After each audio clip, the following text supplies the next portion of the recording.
return on that investment. You can see the different parties who are funding. Right now, we're still trying to see how AI can be of tremendous value.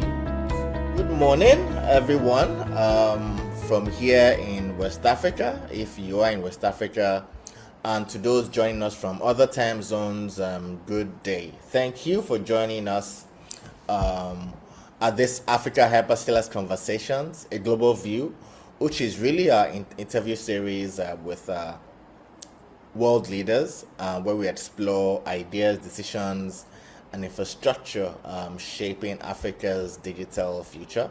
I'm Temitope Oshunde, Director of Africa Hyperscalers, and I'm so pleased to have a very interesting guest today. Today's discussion focuses on AI, broadband, and of course, Africa's next digital phase. And it is fitting that as we speak, most of the global telecoms industry is gathered in Barcelona for the Mobile World Congress, where some of the biggest themes shaping the industry, AI, broadband evolution, next generation networks, direct to D2C and so on are being discussed. And our conversation here would connect some of those global developments to Africa's digital infrastructure journey.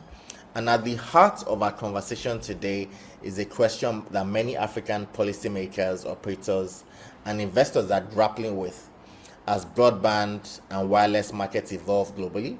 What must Africa get right today? And broadband is really entering a decisive phase worldwide. In mature markets, the conversation has moved more beyond basic coverage to deeper questions around efficiency, around resilience, around sustainability.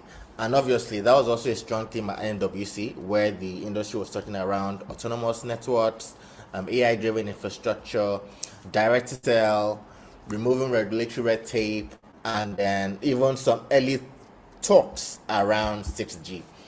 At this same time, Africa is building many of its foundational networks, even as demand for enterprise cloud, enterprise connectivity, and digital platforms is accelerating.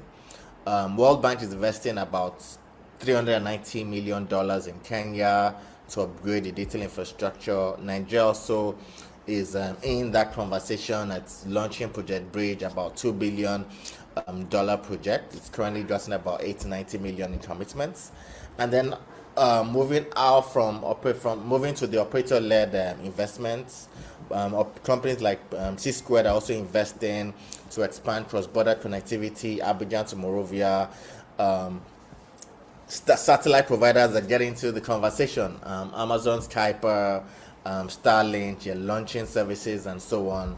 And this is creating enormous pressure and also opportunity, pressure to close the access gaps, and then the opportunity to design smarter, more open, more collaborative infrastructure models from the outset. And to help us navigate these questions, we're delighted to be joined by Martin Creaner, Director General of the World Broadband Association, WBBA. And Martin brings a very rare global perspective to this conversation, shaped by his decades of leadership experience across operators, across standard bodies, across vendors, and across industry alliances. He's widely regarded as one of the leading strategic thinkers in the global communications industry. He has previously served as President and Chief Executive Officer of TM Forum, which is one of the biggest industry organizations in the world, and has held senior executive roles at Motorola and British Telecom. He's also the author of several influential books, including Transforming the Telco, which we're going to discuss a bit about today, delivering the digital economy frameworks distilled, and what he called Ingress frameworks, Ingress distilled, which is new generation operation systems and software distilled. These books explore the technological and organizational shifts shaping the telecom sector. He advises several boards, from emerging digital economy ventures to global market companies, and he has been named one of the top 25 most influential people in telecom software by Billion World, and has twice been listed among the global telecoms business top 100 globally. And as we sit here and think about Africa's most persistent, seemingly intractable connectivity challenges, wanted to get perspective from someone who brings a truly global standpoint, who truly sees, who truly has an helicopter view, to help us understand not just where the industry is now globally, where it's going, and what Africa needs to be doing now to prepare. Martin, it's such a great pleasure to speak with you. Yeah, many thanks, Timmy, and that was a fabulous introduction. I think in how you frame the dialogue that's needs to happen, it's really important. I mean, all of the topics you touched on are any one of them could dominate a long conversation. You know, whether it's about AI, whether it's about satellite, whether it's about infrastructure sharing, public-private partnerships, and Africa is there's a huge energy that we're seeing in the World Broadband Association across our membership in Africa and North Africa and Middle East to really invest very strongly and but invest wisely as well, not just to chase the money in this area. So yeah, I'm really looking forward to the conversation, and it's something that is very close to the heart of the World Broadband Association. Thank you so much, Martin. Let's kick off with this. You are, or you were, I think you're probably still in Barcelona at the Mobile World Congress, which is the biggest mobile connectivity conference in the world, hosted by GSMA. I've been following a bit online, but you were there, right there. What are some of the biggest highlights you are seeing this year? What is changing? What is new, and so on? Yeah, I mean, I just got back last night from it, so I was there for all of the first 3 or 4 days of the event. And what are the biggest things? Well, first of all, no surprise, AI is dominating every conversation, and you know, so that's first of all, kind of everybody knew that, but maybe the level of how much it's dominating every conversation is still surprising. I mean, you literally could hardly buy a cup of coffee there, and it's an AI enabled cup of coffee sort of thing. It was every single conversation seemed to be about AI, and every vendor has an AI enabled this or an AI empowered that or so on. Every operator is looking at AI. Maybe the subtle difference I felt there was more focus on AI. If you think AI has got kind of it's think of it as a triangle, right? So on the 3 points of the triangle, one aspect is how will it save money? How will it improve efficiency, save money, and so on? And an awful lot of the focus for the last 2 or 3 years has been how will AI improve efficiency, reduce costs, and so on. The second point of the triangle is how will it improve customer experience? And there was a lot more discussion about how AI will improve customer experience than I was imagining.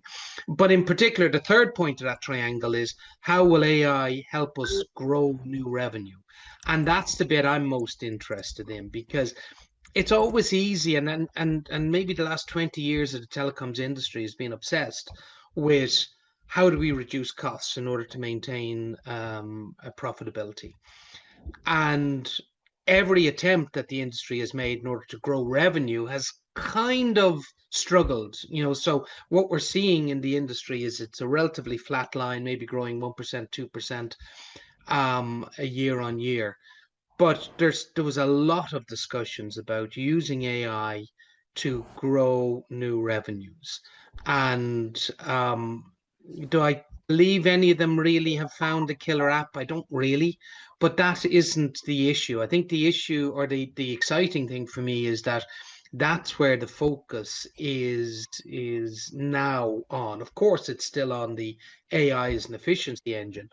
Um, but the AI as a revenue generator is the bit that I got quite interested in the conversation. It's looking at how does AI empower the adjacent industries like the broadcast and content industries, like the gaming industry and so on, or AI related services within telcos like GPU as a service, how telcos engage with their enterprise customers and generating revenue from that. So I enjoyed that part of the conversation. Of course, there was, as usual, a huge number of devices. Nothing that knocked my socks off this year,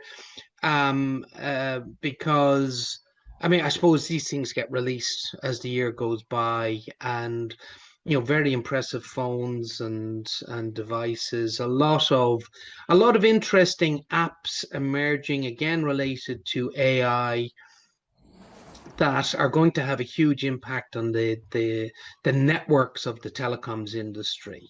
There's one very good demo that I saw of, where AI will capture my face and a few details about me, and then it will insert me into a 1 minute Lord of the Rings type video or whatever, right? Or Star Wars or whatever it happens to be. And then I can send that to a friend with a message from me. But I mean, that's great fun. But what struck me was that instead of me typing an email or sending a text that takes up a few kilobytes, instead I say hello using a gigabyte of data that gets sent. And that's fine at a conference. But if you get 300 million kids doing that across Africa, I mean, that's going to bring the networks to their knees very, Yeah. very quickly, and both in an upload and download way. So that was another interesting thing. It was more a warning thing that I saw. And then the other big topic that I talk about it, but I didn't expect everybody to be talking about it, was sovereignty. Hmm. And we're in a world of increased geopolitical tensions, and so the the opportunity has arisen for telcos.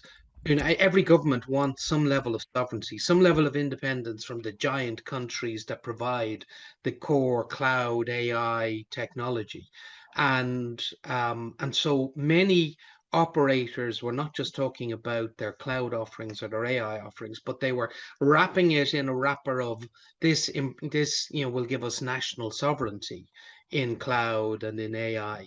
And that is an interesting trend because it's obviously something we all know geopolitically, but it's created an unforeseen opportunity, business opportunity for the telco.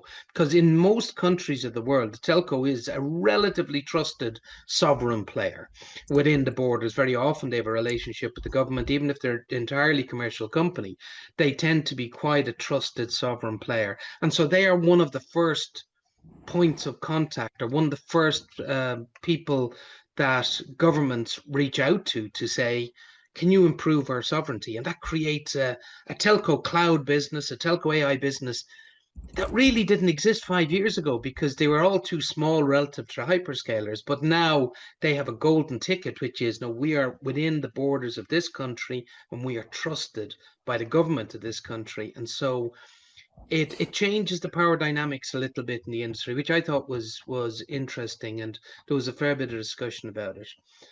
Gaming, is one that a lot of people are talking about as that next generation of games and so on. So, yeah, that's my very brief summary. And then, oodles of devices and so on. You mentioned 6G. Not much discussion on 6G. There was, if you look at the history of, 5G is well rolled out in parts of the world. It's still being rolled out in others, but 5G has not delivered the business benefits that we had all hoped. And Expected. so 5G advanced is now being rolled out, but there's kind of an attitude in the industry: fool me once, shame on me; fool me twice, shame on you. Or no, it's the opposite way around, isn't it? Fool me once, shame on Yeah. you; fool me twice, shame on me. And so they're saying, I don't believe all of the business benefits around 5G advanced. So really convince me. So there's a lot of work going in trying to really generate monetizable scenarios for 5G advanced. And of course, there was some discussions around 6G, but it is a twinkle in the eye. We're a long way away from that. So I heard a bit of that. Obviously, we on this side of the world was still 5G hasn't really delivered, as you said. Most emerging countries are still largely on 3G, 4G. So obviously, we need to milk that out for the investment that have already been made in 5G. Let's try and milk that out a bit before we get into the new free of 6G and so on. And then one of the CEO of MTN, MTN is the biggest telco in Africa. He was also there. He was speaking about Ralph Mopita. He was speaking about 5G, and obviously he's also trying to milk out 5G, and he's looking out for 6G and what they're saying. But obviously he also says that they need to extract more of some of what they have done on 5G, and then obviously cover the focus here in Africa should be more on coverage before we get into the newest G and so on. But you got into the data sovereignty conversation very quickly. And we are all saying, I think the whole world is looking at what's happening in the Gulf with a bit of apprehension. I was speaking to an investor yesterday. I was asking, so they typically invest a lot in Africa and so on, a big DFI. I was asking them, so what are you saying? Are you seeing what's happening there? What is he already informing some are you recalibrating? And he said not yet, but again, everybody's looking at that. What are you seeing? From your perspective, what are you seeing happening in terms of geopolitical tensions in the Gulf, and what are your thoughts on it? Well, I mean, obviously, I think everybody who's observing this is greatly saddened by it. I mean, the tensions that are happening in the Gulf are it's hard to understand what the rationales, and if you don't understand the rationales, it's very hard to map out where it is likely to go and where it's likely to end up. It's hugely disruptive, though. I mean, it's an enormously important part of the world as the engine of the global economy. And it appears to be not limited and not entirely well. It's not a managed limited engagement. It seems to be an engagement that is spinning out of control, and I think the impacts that that's going to have on the global economy. Now, if we put to one side all of the human disaster around any war, if we look at the impact on the global economy, we are seeing at the highest level, a reduction in the amount of oil that is going to be available for the world. So we're going to see a rapid increase in the price of oil, probably. I can't see this being over even in, certainly everybody's talking 6 weeks, but I mean, they could just easily say 6 months or 6 years, right? I don't think anybody really knows when this is going to come to an end. So we're probably looking at sustained increases in prices for oil. That's one thing. The second issue is the destabilization right across the Gulf of multiple different countries that were becoming very much they were becoming countries that were a linking point between East and West. And so I think that destabilization, we don't know where that's going to end up. Obviously, we've seen it in terms of air traffic and flights and so on. We'll see it in terms of tourism. But will we also see it in terms of those economies pulling back their levels of investment, via their sovereign wealth funds into projects right across the world? So we might see a bit of a squeeze in terms of availability of capital for a whole load of investments, whether that's in the telecom industry, whether that's in the cloud and AI industries, and the massive investments we've seen in cloud and AI over the last 24 months. So yeah, I mean, I'm absolutely no expert on where this is going, but my high level view is you choke off the oil, damage, you impact the world economy. You choke off the oil and the safety of that region, and you maybe damage the investment flows around the world. And they're much more important in terms of investment flows than maybe they're given credit for normally. So yeah, so that's my feeling of it. Okay. I think it is a bit sad and of concern. Um, and we pray that those involved can quickly um, come to an agreement that works with everyone and the rest of the world. Um, but we'll probably still discuss a bit more the opportunities that you have said are coming out of this, especially in regions like Africa, where sovereignty is a very, very topical issue at the moment. But to stay a bit with AI, so one of the things you mentioned was that we're trying to see right now, we're still trying to see how AI can be of tremendous value to enterprises to improve revenue. And I like that triangle analogy you mentioned: improve efficiency, save money, improve the customer experience, and obviously also grow new revenue. And for telcos on this side, well, we have seen some of those things you have seen. We see an AI change your image and so on. And we see AI improve efficiency, but we need to see more of how it is helping us to expand and grow revenue. And then obviously, if you hear some of the stats about investment, about $3 trillion will be invested into AI this year alone, 2026. Hyperscalers themselves are going to invest about 800 million, and obviously the rest is going to be from operators. Um, how what do you think enterprises need to be thinking now about AI? What should they be strategizing around? What should they be asking for?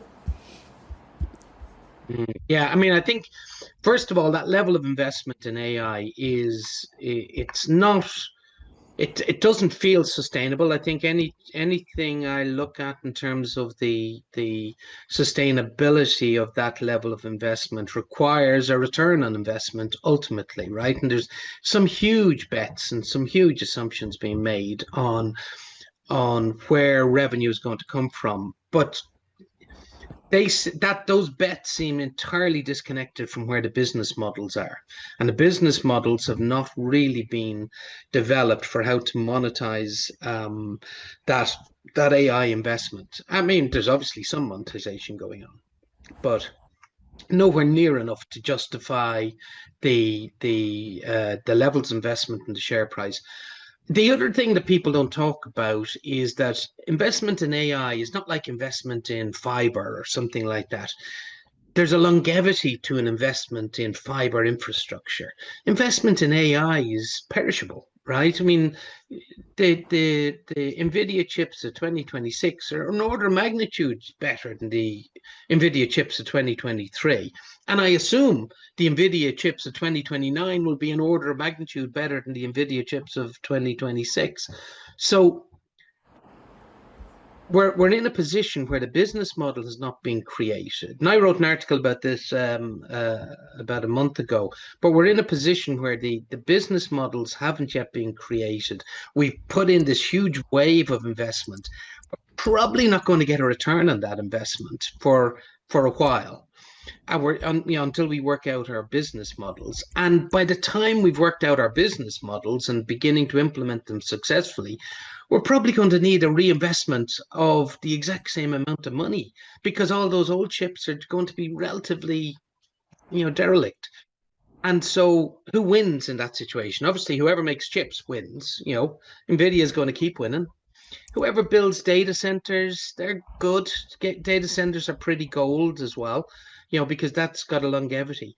But whoever has funded the investment in the services and the build out of all of those chips without a business model behind them, I think there's a lot of people are going to be burnt. And my personal predictions are that we're going to see a slump this year in AI, both in terms of obviously the hype around it, the investments around it, and that's nothing to do with the earlier conversation about the impact of this war in the Gulf.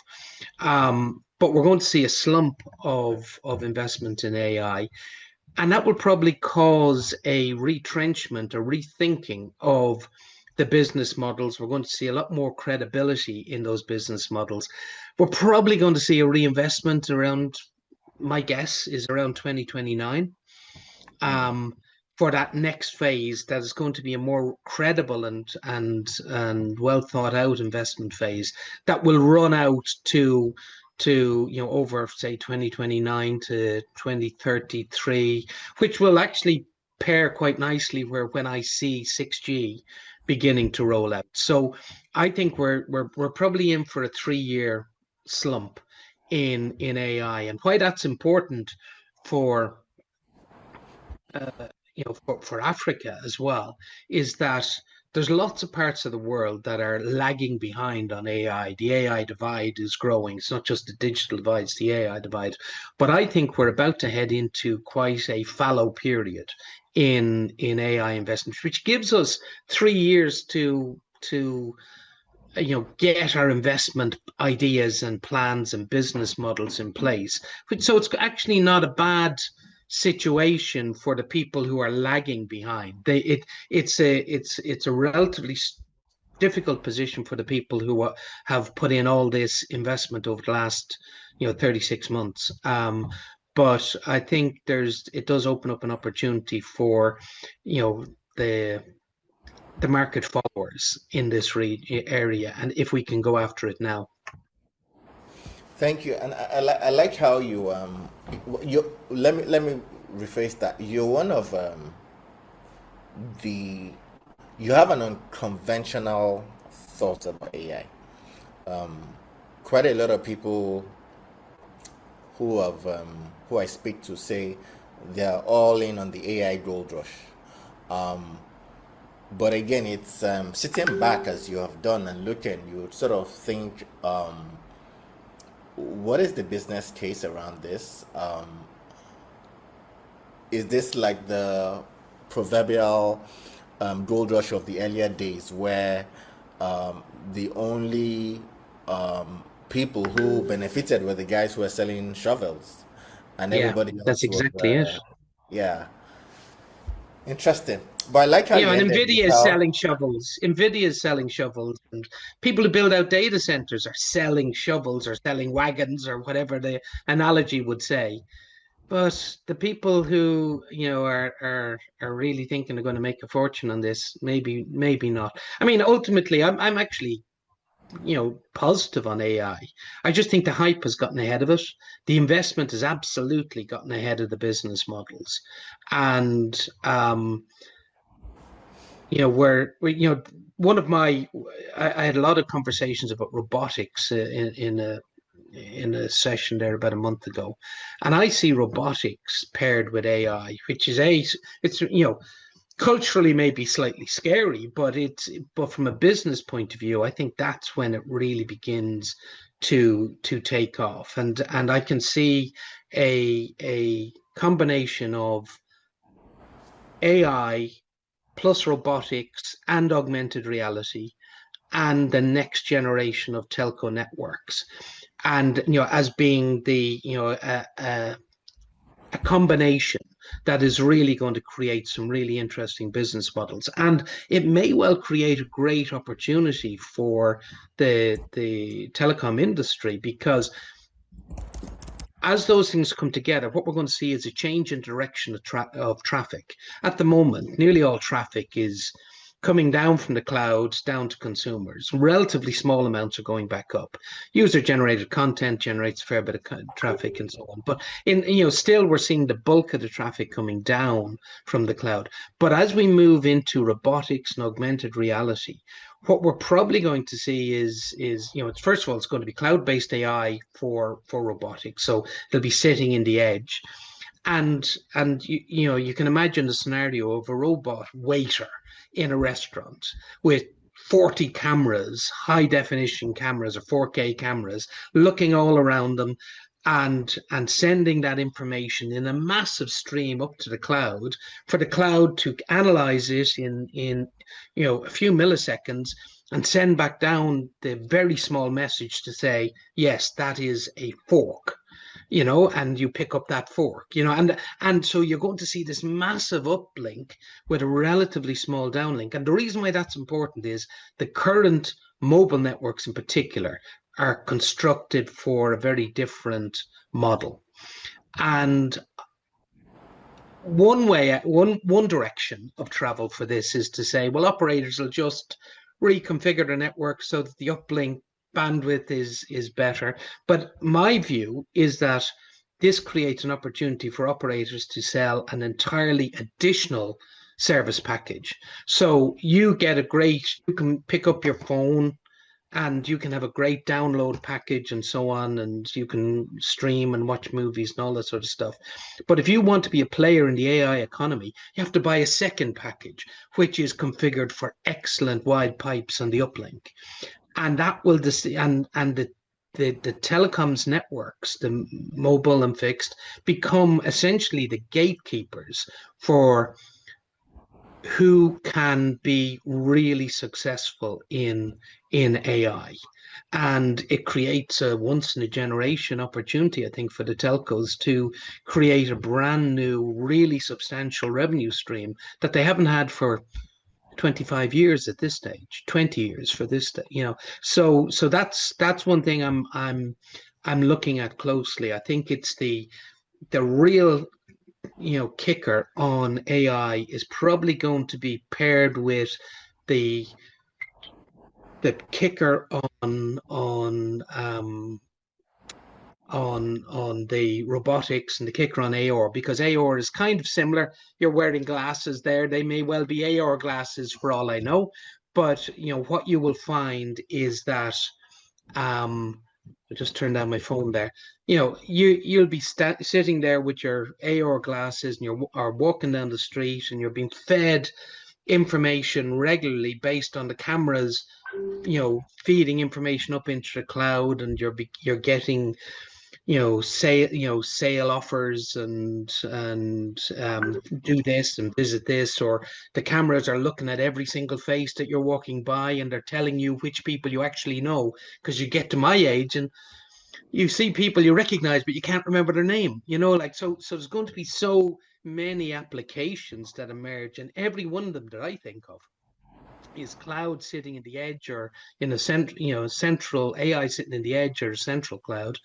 And so you're sending loads of video information up and pulling down relatively small bites of answers back, and it's a big opportunity there.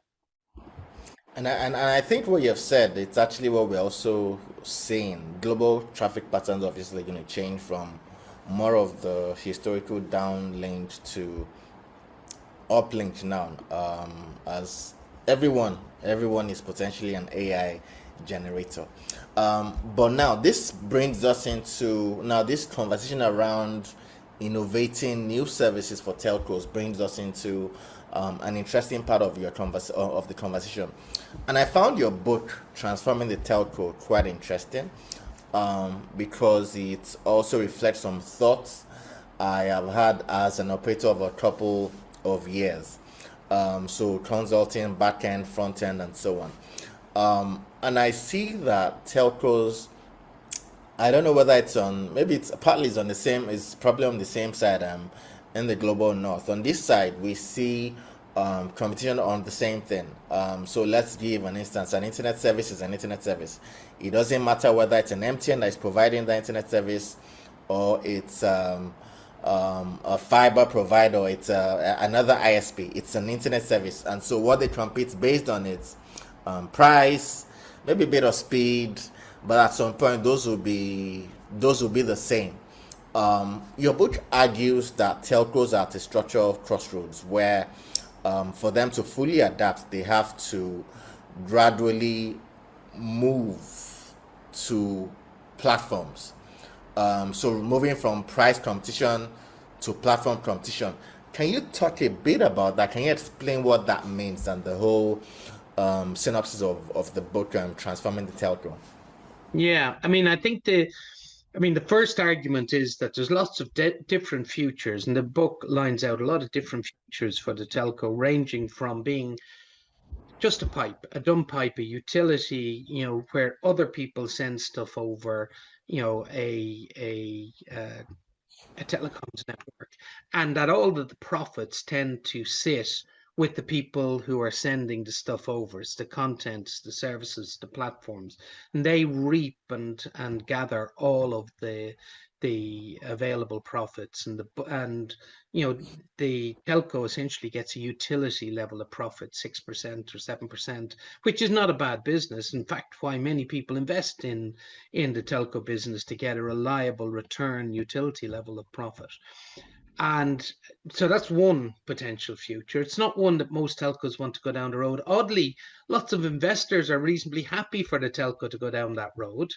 But the chief executives and so on are very often more ambitious about the telco having a more serious role in the digital economy. And that more serious role in the digital economy splits into two areas. One is, do you become an important service provider yourself?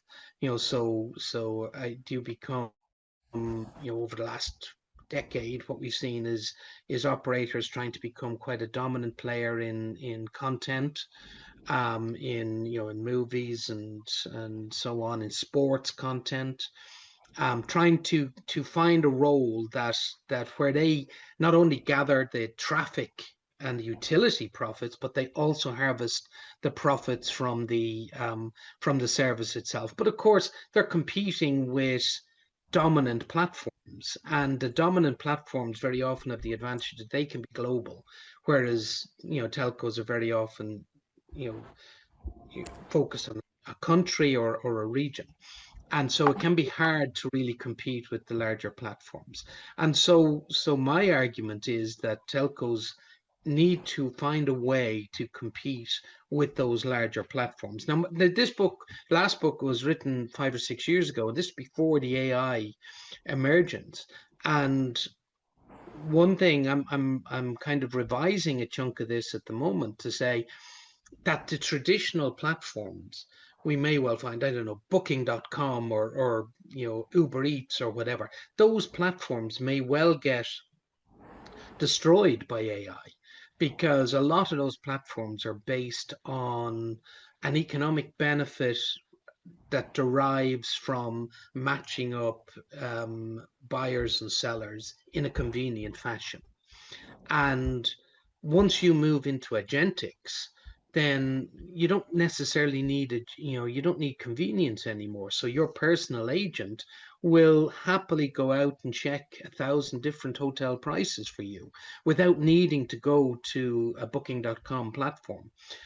So I think there's still a platform fight that's going to happen around AI, and the telco is maybe slightly better positioned in order to become a competitor in the platform business in an AI world, because this comes back to sovereignty and it becomes back to trustworthiness. The global economy has run on platforms for the last 7 or 8 years, and that is probably going to shift to running on agents, and those agents need to be trusted. And with the geopolitical situation across the world and the move away from globalization, we have probably now surrendered a huge amount of trust of any global platform, particularly from any of the dominant economies. And so telcos are going to be, countries are turning to their telco, not just for sovereign cloud or for sovereign AI, but they're also going to look to telcos or somebody similar like banks, national banks, and so on, to provide the sovereign agent platform that provides that level of trustworthiness, that the information you surrender to your agent in order to work on your behalf in an agentic economy, that agent is trustworthy.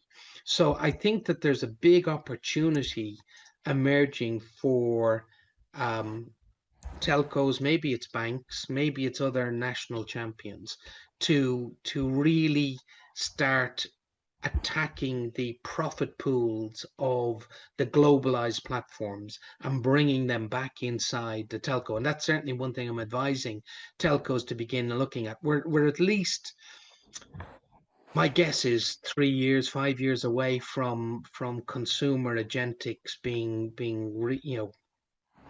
a major business opportunity. We're seeing the early stages of it, agents, and you probably use some agents yourself, as do I, but none of them really. I still use them in an untrusted fashion. I use them to advise, not. I don't give them my credit card and tell you go out and book a holiday for me. I don't tell them to um, pay or to find and then pay health insurance for me or car insurance. I don't, use them for really important things like that. And at some stage I will. Before I kick the bucket, I imagine I will be a user and truster of agents out there, but it might be a while yet. But I think when I do that, I don't think I'll be trusting the agents from Google or Amazon or Microsoft. I think I'll be trusting the agents from my local bank or from my local telco. There's some or that have been certified by my local government. Do you know what I mean? I think and I don't think I'll be unusual in that. So trust is going to become really important. I know that's gone beyond what you were talking about there, but it's this constant tug of war inside a telco and their strategy between being pushed to becoming a utility with utility level profit pools and moving towards being a dominant player or one of the leading players in the digital economy. And I think the next battleground is going to be sovereignty, sovereign cloud, sovereign AI, and sovereign agentic platforms. I think this is it's actually a great point. So one of the things that came out again from MWC was trust. But you were saying that you would, because you already have a relationship with your local bank, you already have maybe a couple years relationship. So if they are able to work in agentic AI into this conversation, that further improves your experience. You are more willing to go with them than to go with any of the big hyperscalers. Yeah, absolutely, and I don't think I'm unusual in that. I mean, when you are finally asked to trust your investment portfolio to your agent or your that's your agent will negotiate every contract that you want because you move from once you're using agents for contract negotiation, 12 months doesn't make any sense anymore, right? Maybe maybe I'll end up getting 1 day phone contracts or 1 week health insurance or 1 hour or 1 month travel insurance or whatever. The agents will be constantly renegotiating all of my outgoings in order to optimize my spend. Um, but to trust an agent to really do that and not leave you in the lurch, you need to get that agent from somebody who will underwrite it in some manner or form. And so, I'll be looking to whoever is willing to provide almost the level of assurance or insurance that underpins my use of the agent. And I'll probably pay a premium for that. Now, maybe lots of people will say, no, I don't want to, I can't afford, safety. I will just go with what looks good. But I think an awful lot of people, and particularly, I think that's where the money for operators and banks and so on will be. And I think that does two things. It improves the data sovereignty conversation. Obviously, the local provider is local to you, is in the same country, and so on. And also it's also potentially another use case for businesses who now can invest in AI, in agentic AI, to improve the customer experience, which is one of the touch points, which is one of that tripod you mentioned with that triangle Yes. earlier. So you have done quite a lot of work around transform telcos, identifying who the ones who are most transformed, who are most likely to compete across the broader digital ecosystems, rather than being confined to connectivity. So, what companies globally do you think already meet this criteria? And if you look a bit more into Africa, what are you seeing? Which companies do you think, okay, this based on the evolution we've seen, this is more likely to be a transformed telco? Yeah, I mean, I suppose first of all, globally, I mean, obviously the huge investments, and we look at in the World Broadband Association, we've got 60, we're in 60 different countries or 65 different countries. We've got 250 different members across the world, and so there's no doubt that the fastest movement in this space is in the East. So China, Singapore, Korea, Japan, we're seeing huge speed of movement in this space. And it's all in many respects experimental. You know, we see significant sums of top line revenue and profitability being attributed to AI and cloud and so on. But it's still, I think everybody would feel that the business models are very flexible, and everybody is trying to find what is the business model that's really going to make this whole area sing, so that they can evolve. But I mean, when you talk to any one of these companies, I don't think there's a single one that would describe themselves as a telco anymore, even though that's the phrase I use. You know, they all think that, they say we're a tech co, which is obviously one of the slightly awkward phraseologies, or they say we do, you know, telecom, broadband or mobile plus cloud plus AI. And that's the heart of our company. And so every one of them kind of, will tell you that that is the heart of our company, and they'll show you numbers. And the numbers are very credible, I think, in the East. I think across Europe and to a lesser extent the US, the number the vision is still more aspirational, and not necessarily. There's a number of companies. Swisscom seems to be doing a very good job of coming up with really interesting AI centric offerings around GPU as a service and so on. But in general, I think the East is moving very fast in that whole cloud telco cloud AI direction. And then you look through Africa and you look through Southeast Asia, Philippines is a great conversation yesterday with Globe Telecom, and because the available revenue, the available ARPU per consumer is so much lower in those regions. The inventiveness and creativity has gone through the roof, and the ability, particularly financial services and mobile payment, things, say in Safaricom and so on in Africa, but right across the region. Safaricom led a lot of the thinking in this area and were the great leaders, but I'm not, they're no longer unique in this respect. So there's that next suite of services which all relate to broadening out the portfolio into finances and insurance and so on, or even other things around logistics and power.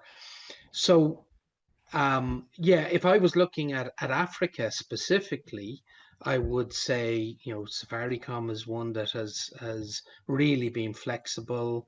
I see Telkom in South Africa, MTN, have lots of different horses running in different ways in this area. And whilst they're not necessarily able to throw the level of investment at the cloud plus AI argument that we've spent the last 30 minutes talking about, they the level of inventiveness in terms of additional services and how to create a telco business that isn't just limited to communications, I think has been very inventive. Another country though that's worth talking about in this context, because very similar country, which is India, and how India has moved in a direction of really inventive um, portfolio of a telco. I mean, I often say Reliance Geo looks more like Google than it looks like a telco. You know, it's got every service you can imagine, and they're all interrelated services. They're all tied into a same identity, a same payment mechanism, whether it's everything from content or insurance or financial services or car hire or you know, and I haven't actually looked in the last year as the full breadth of their service, but I'm sure food delivery and every platform like service you can imagine. So Reliance Geo in a huge country, but with very low ARPU, per and GDP per capita is very low, and yet they're able to create this really interesting business. It'll be interesting to see how that manages its way into the 5G era, because obviously it created itself as a greenfield 4G telco, and it's obviously got huge. It's creating its own 5G network equipment and software stacks and so on. So, but I mean, I always feel that Reliance Geo, and I think I said this at a SATA conference in Johannesburg there around this time last year, that that is an example to look at. Um, as how to really become a world leader in a low GDP per capita economy, but with the advantage of a huge number of people and a huge hunger to close that digital divide. So it's good that you mentioned India, and then I also sort of talk a bit about some of the other guys, MTN and so on. So India, I saw the Minister for Communications, Mr. Sindhya, at the MWC. He said they had 400 million 5G connections. That's I think they have clearly beaten the world in terms of 5G, in terms of if we combine population of Nigeria, maybe South Africa, and maybe some smaller companies, that is all that India has been able to do on only 5G. And he says they are going to get to about 1 billion in the next 6 years or so, or next 5 years or so. Um, I would think that MTN would be one of those platform cos. It has clearly said it's no longer a telco, it's now a techco. MTN has done quite a bit of work over the last couple of years. They started with obviously voice, they went into digital, they're rolling some of the widest fiber footprints on the continent. Yeah, They have they have also broken up. They have the digital infrastructure arm that does a bit more country to country digital infrastructure metro. They have the local arms that are building fiber. They recently bought back the tower companies. So they had sold. Africa had a bit of recalibration a few years ago, where to become more efficient, the telcos sold off their towers to one company to manage for them. But we see that they are sort of recalibrating that and selling back so MTN now has bought all that. So it also now has a tower segment. It's doing data centers now. It has the fintech from its mobile money. So it's trying to do a lot of work, trying to being vertically integrated. I think maybe if we look at maybe a Safaricom, maybe an MTN, they would also be one of those companies that you have identified as the telcos of the future.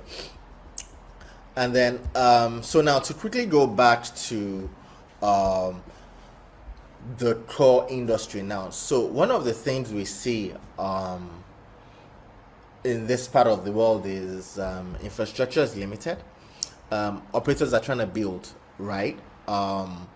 But again, they're having to combat with different things. There are different operators, there are different regulators across different countries that you operate.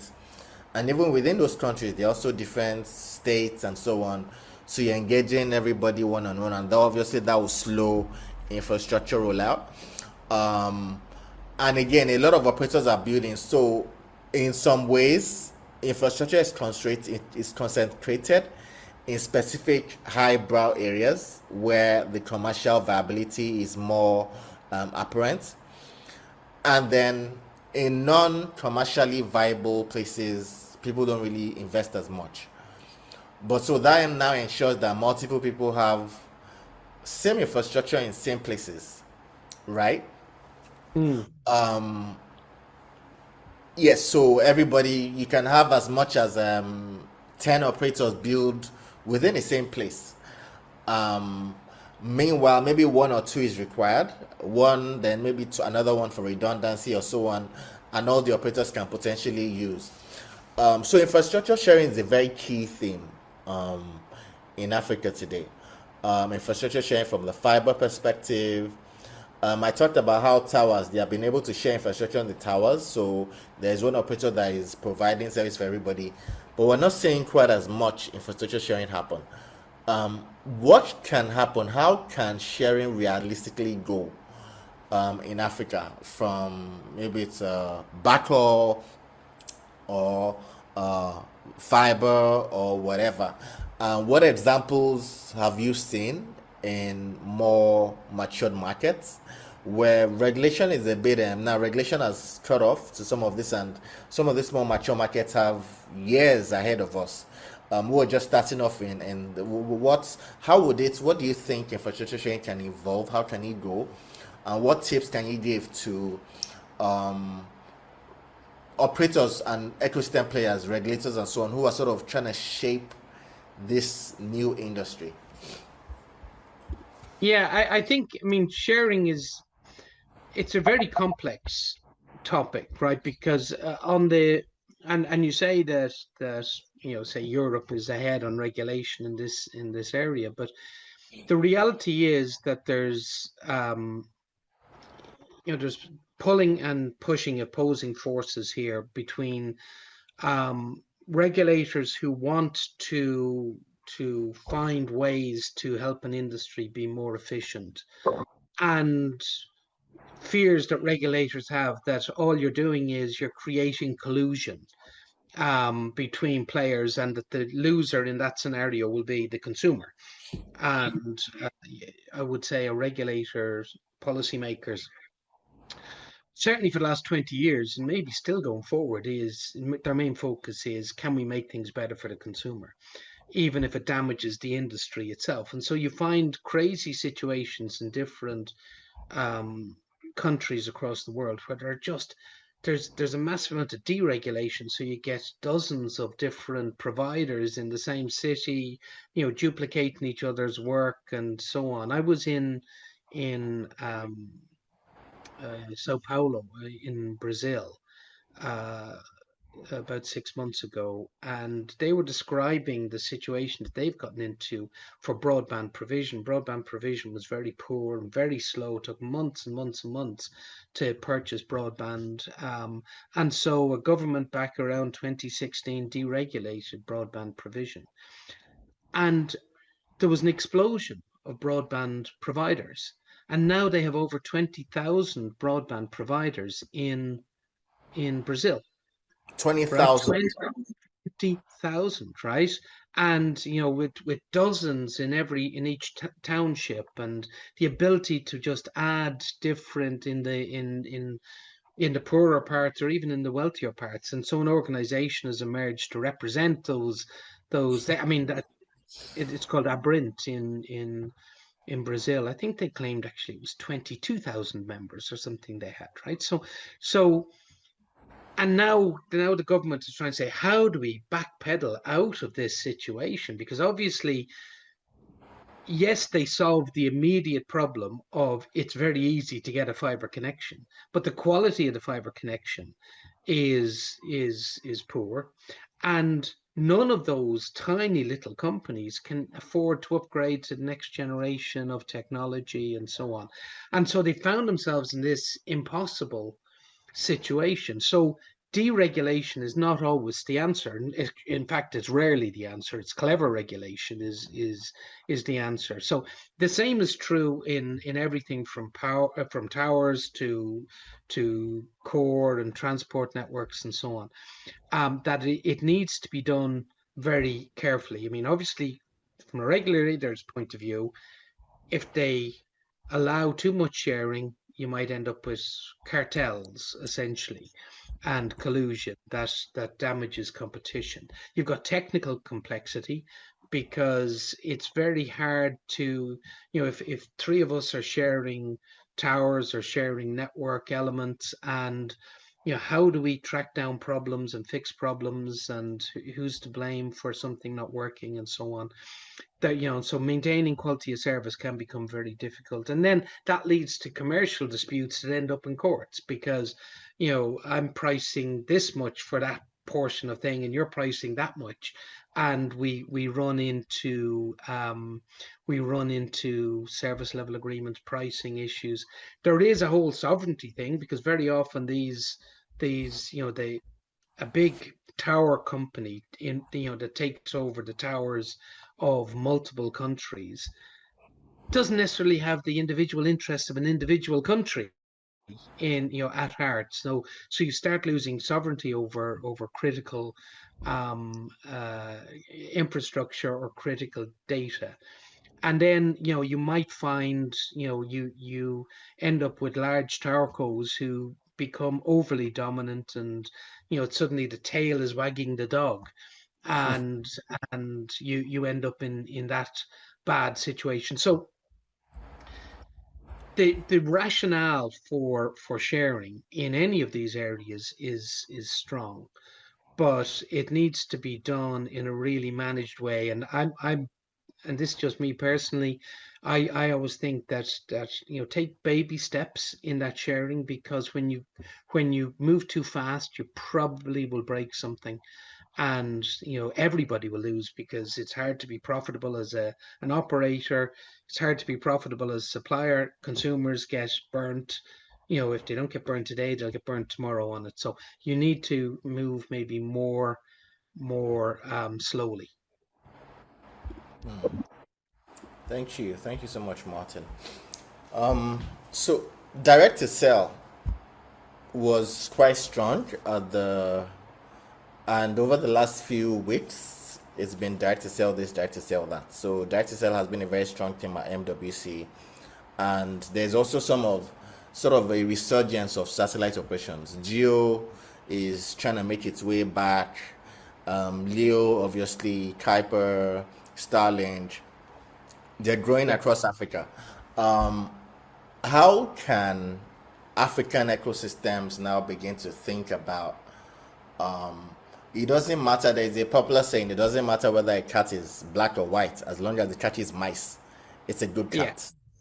It doesn't matter what technology we use to provide coverage, whether it's satellite or fiber or whatever it is. How can African operators now begin to integrate satellite, wireless, fiber into one coherent broadband strategy, especially as we see new use cases? I had one in vehicle connectivity. We have BMW already providing internet as a sort of hotspot.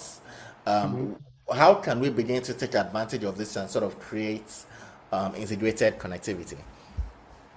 Yeah, I mean, first of all, I agree with you. There's no, the black and white cat analogy is exactly right.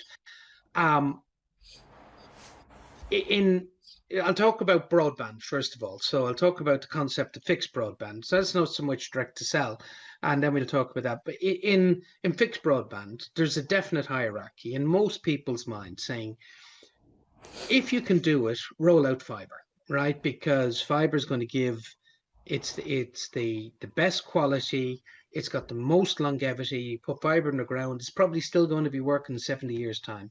And It's got low energy use, so it's very sustainable from an energy point of view. And so if you can do it, and if you can do it at a reasonable cost, probably in the very high dense areas, fiber works incredibly well.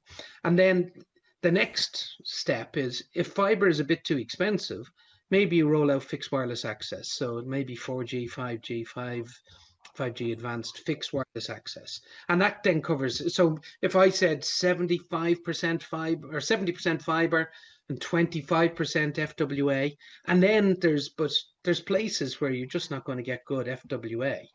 And that's where you put satellite broadband. And so every operator, I think, needs to have that umbrella portfolio to say, we can do this, we can do this, and we can do this, right? And microwave, of course, as well, right? So even that in that scenario. So I think you'll see these quadruple strategies from operators from a broadband point of view. Direct to sell is maybe slightly more ambitious, and I struggle a little bit with the business case for direct to sell. And I'd be the first one to admit I don't know the physics and the science behind all of this, but we're seeing plenty of commercial projects, for very, it's got emergency texting and it's got messaging and low data rates. And you see that in China, you see that in the US. But it's not a comparable experience to a cell service. It's more like an emergency service, an emergency backup. And then I know that as part of the emerging 6G, we're looking at rolling in satellite into the 6G standards. And but again, I suspect it will be more from, it's not a comparable direct to sell. No, I've seen marketing from Starlink and so on that talks about where this could really go and how they're buying loads of extra spectrum and they'll be able to get it, and latency will be very low and so on. I don't I don't know enough about it to say that that's not true, but it just feels like it is hype, right? So I think the direct to sell is a gap filler. It's not a replacement for 5G, 6G mobile. It's absolutely not a replacement for fixed broadband, but maybe it is a gap filling solution that will be popular. But whereas I think Leo broadband, fixed broadband is a very interesting option. And all of that's going to come down to how much spectrum gets allocated to satellite, to decide whether it is a 3%, 5% market share, or whether it gets up to a 20% market share. And I don't ever think it'll be a dominant market share.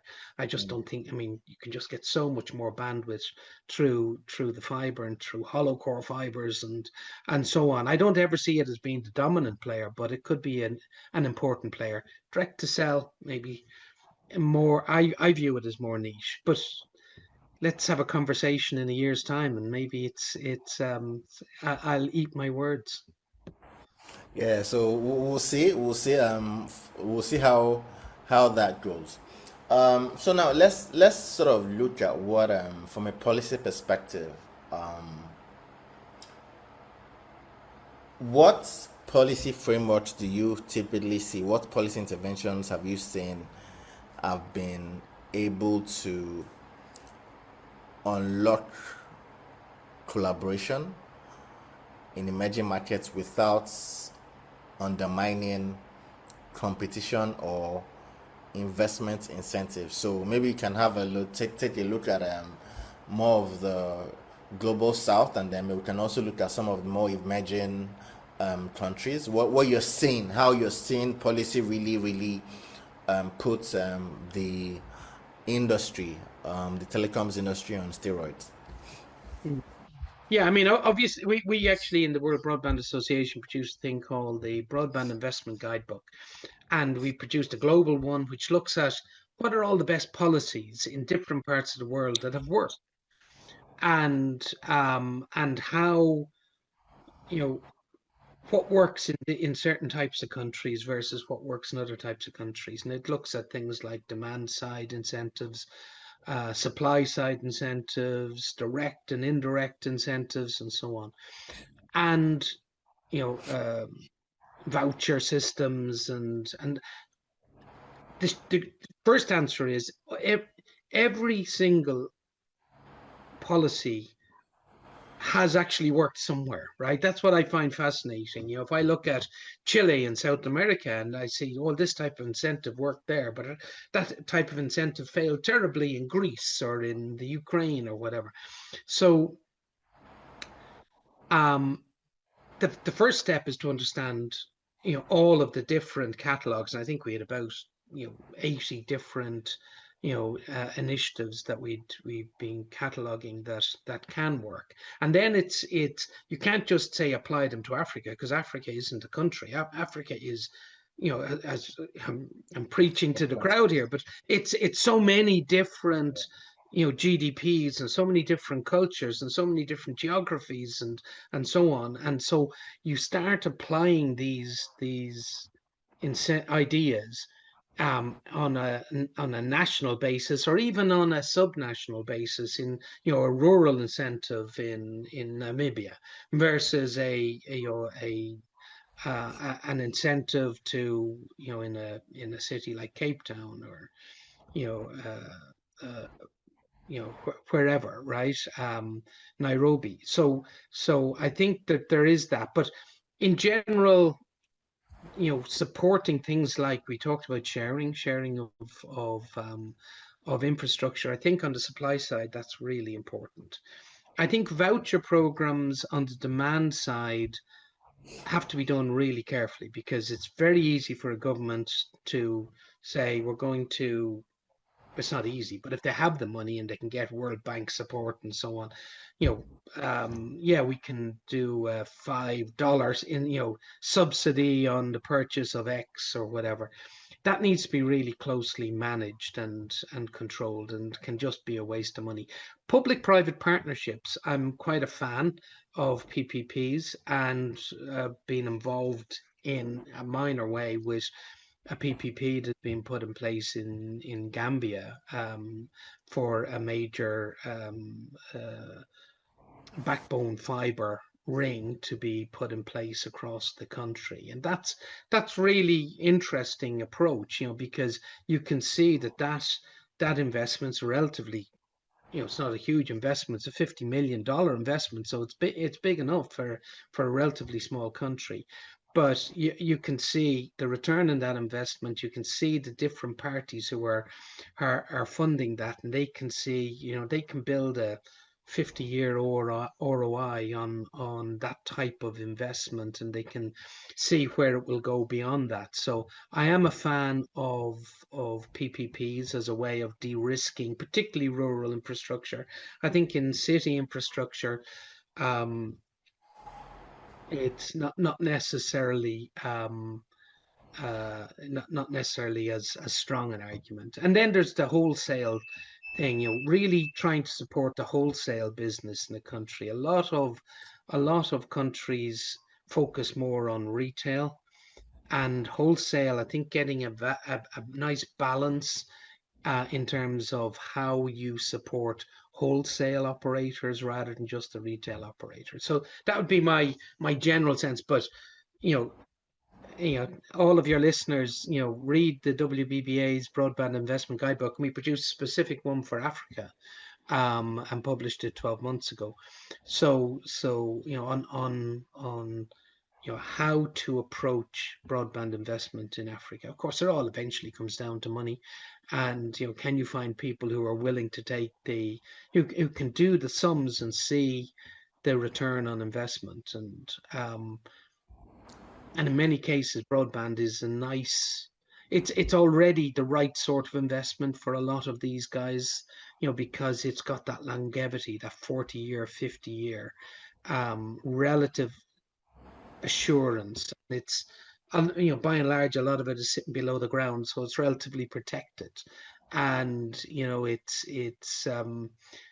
then just requires interesting business models to make that work.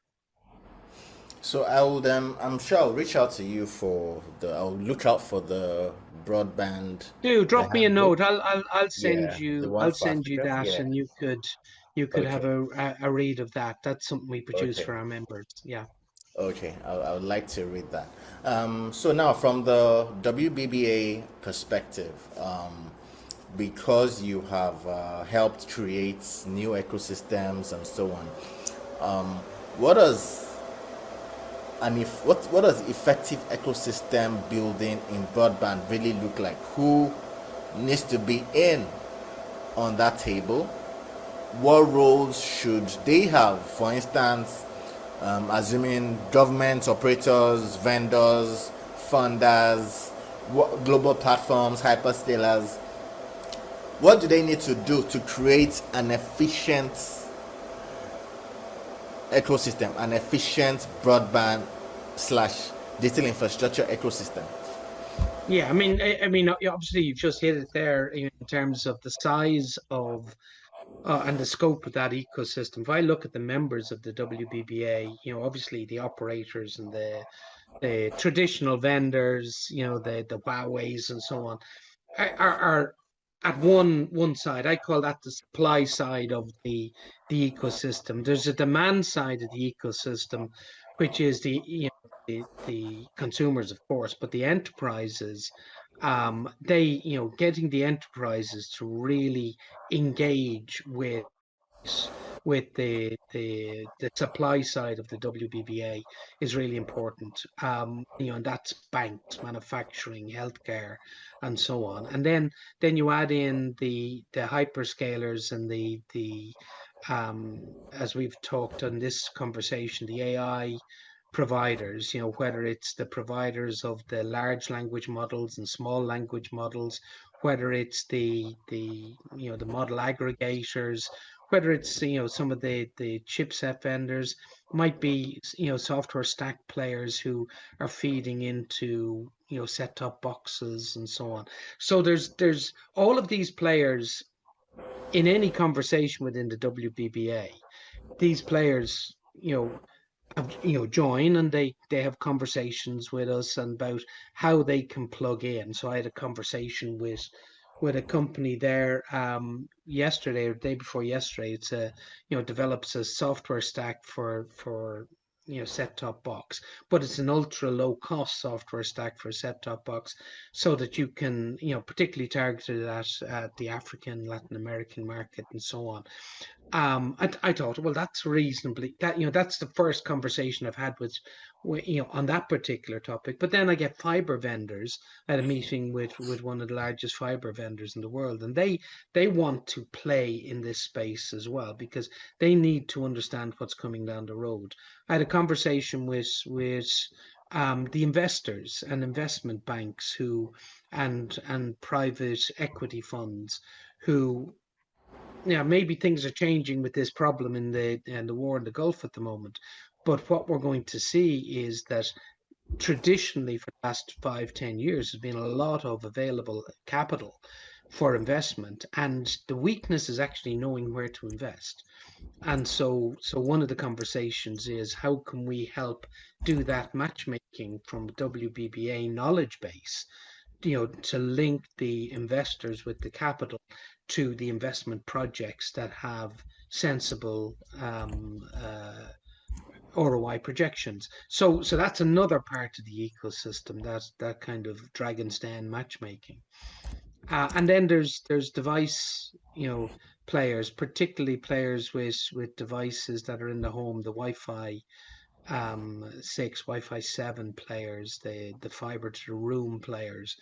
So there's it's a very large table of people who all want to have a discussion about a different part of this opportunity. Thank you so much. Two questions more, and then we would check if we have maybe one or two questions from the audience. So, if you could name And looking out, and I think sometimes it's also good to get perspective from people who are not in Africa, who are not Africans, but they're looking in and they're seeing some of the things that we see here. If you could name one technology challenge that you think Africa must absolutely resolve in the next decade, and the silver and the, well, in quotes, the silver bullet, the intervention that would meaningfully address that challenge, what would it be from you?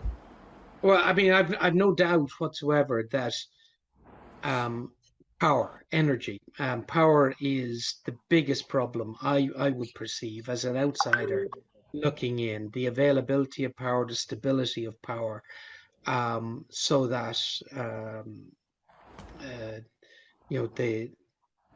the investment can come in on cloud and on AI, which is incredibly power hungry. And so to me, that even in the most, what I would perceive as the most economically advanced countries across Africa, it seems to be, continue to be a major problem, and that is in going to hold back the continent until that is resolved. How to resolve it, I don't know is short answer, but I mean, I would have thought if it's able to be resolved with renewables, rather than uh, more traditional power stations, Great.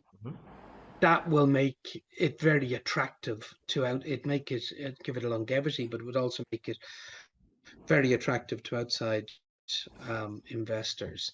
Um, yeah, so I think power is hugely important.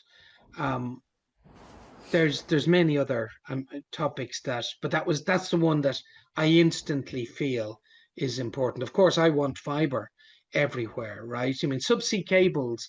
I mean, Africa is probably the most exposed market and continent in terms of connectivity, with the rest of the world, and so the continued investment and finding ways to incentivize the growing investment of major. I mean, there's a lot of subsea cables that come into and Yeah. go out of Africa, and but really, to me, that is a little Achilles heel at the moment in the broadband world, and so that requires constant investment also. I think on the subsea cable angle, I think there's a bit of we have sufficient. I think the connectivity challenge has moved from subsea now to into countries, connecting countries, and Yes. within countries. Yes, so middle mile, last mile. I think that's where the major challenge currently is, and I think that's what operators and governments are currently working on. Everybody has some broadband project they are working on to deepen that. Because this is the most topical conversation at the moment, I want us to end on that. And that conversation really is, well, beyond AI, is what's happening in Gulf, what's happening. And then one of the things you talked about earlier was how, and it's something I also thought about, that we need to be looking, Africa needs to be looking at this and thinking data sovereignty, digital sovereignty, because we heard about the data center that was that had issues. They Yeah. haven't fully said what exactly. They haven't fully connected it to what's happening there, but obviously it's that's part of it. So, what do you think? How would you advise Africans and Africans in hearts, friends of Africa, who policymakers, investors, telcos? What should we begin to be saying now and thinking now about digital sovereignty? Yeah, I mean, I would be putting digital sovereignty really high on the agenda, for every country that I speak to. I think it's, you know, what's happening in the Gulf at the moment is not the last of these things that are going to happen across the world, right? There is, we have moved from, somebody was describing it to me as kind of a 30-year cycle. of where the world loves each other, where the world hates each other, where the world loves each other, right? And it definitely feels, I mean, if it's a 30-year cycle, then I think we're definitely in the 30 years of hating each other, not loving each other. And so sovereignty is going to become so important to reduce your exposure to manipulation and so on. And for sovereignty, you need power, you need cloud, you need data centers, you need your own AI, you need connectivity in and out of the continent. You need, as you said, inter-country connectivity within the continent. So, and once you have all of that, you also then need the structures for data sovereignty, because yeah, I mean, Europe is going very strongly towards data sovereignty, but it doesn't mean it's necessarily going to be creating competitors to Amazon or Google or whatever. I mean, that's just not really feasible. But what it's doing is it's finding structures to allow those capabilities to be brought in a protected way inside of a sovereign environment within the country, where the control is with the country, not external to the country. And so yeah, I was jokingly, but maybe not jokingly, saying to someone that the next big business opportunity for startups is startups that advise on implementation of sovereignty, um, because services players that, and we'll see branches of all the big consulting companies, having, and somebody will probably write into you now or text into you and say, no, that already exists. Dimension Data has 1,000 people working on implementation of data, data sovereignty or whatever. But I think that is going to be a very big opportunity over the next foreseeable future in every part of the world. It's not only the ambition for sovereignty, but how to implement it in a practical sense.